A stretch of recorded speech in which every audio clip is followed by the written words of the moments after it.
রাহমাতুল আলামিন তিনি ডাক দিয়া বললেন, আবু বকর, আল্লাহকে ভয় করে কাঁদছো, কান্নার পানির দাম কত জানুনি?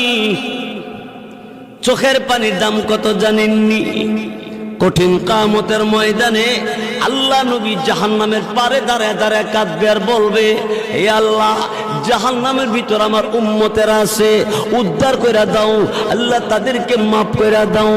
আল্লাহ রাব্বুল আলামিন, আমার আল্লাহ তাআলা জিবরাইল ফেরেশতাকে বলবে, জিবরাইল, আমি আল্লাহর কুদরতি দরবারে পানির পাতিল আছে, পানির পাতিল নিয়ে যাও, আমার নবীর কাছে নিয়ে দিবা, নবীকে বলবা এই পাতিলের পানিটা জাহান্নামের ভিতরে ছেড়ে দেওয়ার জন্য। রাসূলের কাছে জিবরাইল পানির পাতিল দিবে, আর জিবরাইল ফেরেশতার কাছ থেকে রাসূল